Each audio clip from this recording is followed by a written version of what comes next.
thought about that the vegetable what we are buying from the market can also harmful for your health? Have you ever thought about that the food product what we are using on regular basis can also be a cause of cancer? Hello everyone, this is Yogita and welcome to Sehat aur Suraksha.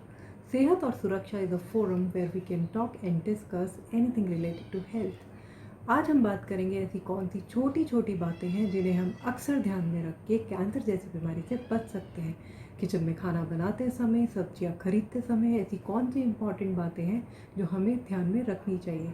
आइए जानते हैं और बात करते हैं doctor Sushant Mittal से, who is a cancer specialist and unit head at action cancer Balaji hospital. बहुत ही अच्छा सवाल पूछा आज आपने योगिता जी। ये सवाल मेरे से बहुत लोग पूछ चुके हैं और मैं इसके बारे में थोड़ी और जागरूकता बढ़ाना चाहूंगा। सबसे पहला कारण जो मैंने नोटिस किया है खाने की वजह से कैंसर होने का, वो एक किस्म का फंगल इन्फेक्शन है जिसको फफूंदी भी कहा जाता है। हमारी रोजमर्रा की कुछ चीजों में वो पाई जा सकती है, अगर उसका ख्याल रखा जाए तो उससे बचा जा सकता है। सबसे ज्यादा कॉमन है मूंगफली, जिसको पीनट कहा जाता है। जो मूंगफली खेतों से निकाल के उसको जमीन पे सुखाने के लिए रख दिया जाता है, तो कभी कभार उसके अंदर जमीन का मॉइस्चर से आपने देखा होगा कि वो काला पड़ जाता है। उसको आपने कभी खोल के देखा होगा तो अंदर का दाना काला पड़ जाता है। तो वो जो कालक है उसको फफूंदी कहा जाता है, उसको फंगस कहा जाता है। उसको ना तो भुनने से, ना तलने से, ना जलाने से, किसी चीज से वो जाता नहीं है। और जो आंखों के सामने दिख रही होती है फफूंदी, तो आप सोचिए अंदर वो कितनी ज्यादा होगी। तो उसका सेवन करने से हमारे शरीर के अंदर एफ्लाटॉक्सिन नाम का ये पॉइजन चला जाता है, जो कि देखा गया है कि वो कैंसर रोग कर सकता है। तो इसका अगर हम ख्याल रखें कि हम अच्छी क्वालिटी की, ढंग की जगहों से ली गई, विश्वसनीय जगहों से ली गई मूंगफली को लिया जाए और उसको खाने से पहले देखा जाए कि उस पर कोई काले रंग की दिक्कत तो नहीं है, कोई फफूंदी तो नहीं लगी, कोई फंगस तो नहीं लगी हुई, तो हम उसका सेवन से बच सकते हैं और अपने आप को प्रोटेक्ट कर सकते हैं। उसी प्रकार से ये फफूंदी और भी चीजों में पाई जा सकती है, जैसे कि प्याज। प्याज के ऊपर भी हमने कभी कभार देखा होगा कि काले रंग का एक पाउडरी फॉर्म पे एक लेयर से आ जाती है। उसको हटाएंगे तो हाथ से हट जाती है। तो उसकी 2-3 लेयर होती है प्याज की, कई सारी परत होती हैं। उसको अगर आप हटाएंगे तो 2-3 लेयर तक वो अंदर गई हुई होती है, और अगर बहुत ज्यादा अंदर तक लीजिए तो प्याज पूरा खराब हो जाता है। तो वो फफूंदी, उसको भी एफ्लाटॉक्सिन कहते हैं, और प्याज के अंदर बहुत हाई कंटेंट का सल्फर होता है। सल्फर इस वजह से आपकी आंखों में आंसू आते हैं, क्योंकि जब आप प्याज काटते हैं तो आंखों में आंसू आने लग जाते हैं, क्योंकि सल्फर के फ्यूज निकलते हैं, धुआं निकलता है, जो कि आंखों में इरिटेशन कॉज करता है और उसकी वजह से आंखों में पानी आने लगता है। तो जब फफूंदी और सल्फर, ये दो घातक केमिकल्स मिलते हैं, तो वो और बहुत ही स्ट्रॉन्ग किस्म का पॉइजन बनाते हैं, जो कि एक प्रकार का एफ्लाटॉक्सिन होता है, और वो शरीर में जाके लिवर का कैंसर करने में सक्षम होता है, और बहुत से छोटे छोटे कैंसर्स करने में सक्षम होता है, जो कि रेयर होते हैं लेकिन वो कैंसर कर सकता है। जैसे कि आंत का कैंसर का एक कारण हो सकता है, गॉल ब्लैडर का कैंसर का एक कारण हो सकता है, जो ये खाने के प्रोडक्ट से हो सकता है। तो इसी प्रकार से जब भी आप मंडी से, मदर डेयरी से या ऑनलाइन आप कभी भी सब्जियां मंगाते हैं, तो उसका ख्याल रखें कि प्याज को परख लें, देख लें कि उस पर कोई काले रंग की फफूंदी, कोई गंदगी तो नहीं है। अगर स्पेशली अगर आप उसको हाथ से हटाएंगे तो आपको समझ आ जाएगा कि वो पाउडरी फॉर्म फफूंदी है, तो उसका सेवन हमें रोकना चाहिए। दूसरे किस्म की जो फूड हैबिट्स होती हैं, जो हमारे बहुत से मित्र हो सकता है वो नॉनवेज खाते हो, उसका सेवन करते हो, तो ये देखा गया है कि रेड मीट का मतलब जो कि मटन में पाया जाता है, उसको खाने से कोलोन कैंसर यानी कि बड़ी आंत का कैंसर होने की चांसेस बढ़ जाते हैं।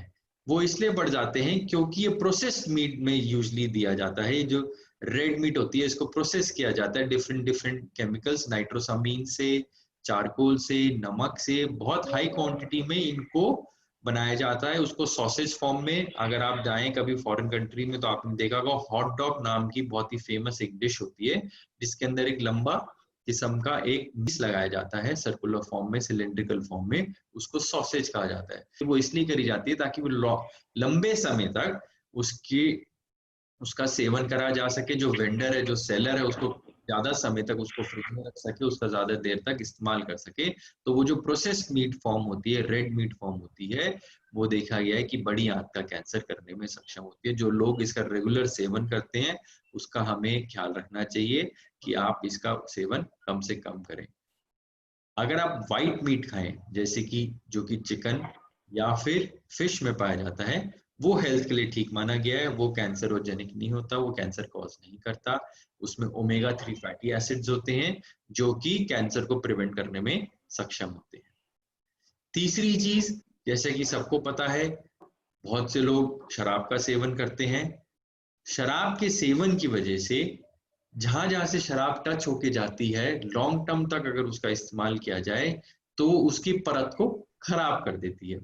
मुंह में, फूड पाइप में, स्टमक में, इंटेस्टाइन्स में, पैनक्रियाज में, इन सब में एक लेयर होती है जिसको एपिथेलियम या फिर म्यूकोजा कहा जाता है। तो ज्यादा सेवन करने से उसका म्यूकोजा खराब हो जाता है। जब म्यूकोजा खराब होता है तो उसमें हीलिंग होती है। वो हीलिंग बार बार हीलिंग रिपेयर, खराब होना, ये सब मैकेनिज्म जब चलता रहता है तो उसकी वजह से 10-20 साल का जब रेगुलर सेवन होता है तो वो कैंसर कॉज करने में सक्षम। इसलिए उसका लिमिटेड यूज करना चाहिए ताकि वो आपको हानि ना पहुंचाए। बहुत सी बार ये भी देखा है कि भुट्टा, जिसको मेज कहा जाता है या कॉर्न कहा जाता है, उसका सेवन जब हम करते हैं तो बहुत बार आगे के जो भुट्टे के दाने होते हैं वो नहीं होते, उसके ऊपर एक सफेद रंग का या कभी कभार काले रंग की फफूंदी होती है। वो भी एफ्लाटॉक्सिन प्रोड्यूस करने में सक्षम है और वो भी इस चीज को उसके सेवन की वजह से वो आपको घातक हो सकती है। ना तो वो उबालने से, ना वो रोस्ट करने से, ना वो सेकने से, किसी इन चीजों से नहीं जाती।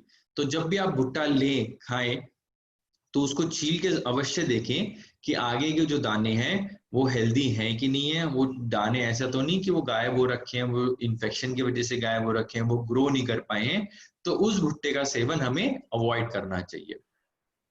एक चीज और मैं आजकल नोटिस करता हूँ और हर किसी के घर में ऐसा होता है कि खाने को हम बहुत बार रीहीट करते हैं, क्योंकि हमारी जेट पेस लाइफ हो गई है, हर कोई वर्किंग है। एक बार मेड आती है, शायद वो सुबह खाना बना जाती है, फिर दोपहर में उस खाने को रीहीट किया जाता है, फिर रात को उस खाने को हीट किया जाता है। तो रीहीट करने से जितनी बार आप खाने को हीट करते हैं उतनी बार उसका पौष्टिकता उसकी कम हो जाती है, उसकी न्यूट्रिशियस वैल्यू कम हो जाती है, क्योंकि हीट की वजह से न्यूट्रिशन का लॉस होता है। इसलिए हमारे बड़े बूढ़ों ने, सबने हमेशा यही बोला है कि जो जब खाया, जो जब पकाया, उसी टाइम उसको खाया। तो आप खाना उसी टाइम लगवाएं, उसी टाइम गर्म करवाएं जब आप लोग फ्री हो गए हैं।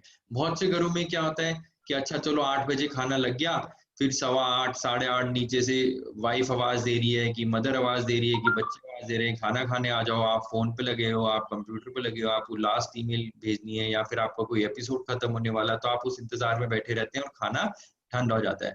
तो obviously out of motherly affection, out of wife affection, खाने को रीहीट किया जाता है, गर्म किया जाता है। तो ये बहुत कॉमन चीज है और इसकी वजह से जो अंदर के ऑयल्स होते हैं, जो अंदर का पौष्टिकता होती है, वो सारी चीज खराब होती है और आयनिक उसके अंदर आयंस जनरेट हो जाते हैं, पॉजिटिव आयंस जनरेट हो जाते हैं, जो कि हमारे परत को, हमारे इंटेस्टाइन्स को, स्टमक को वो नुकसान दे सकते हैं। इसलिए हमेशा कोशिश करें कि खाने को उसी टाइम गर्म करें जब आपने खाना है। फ्रेश बनाएं, फ्रेश खाएं।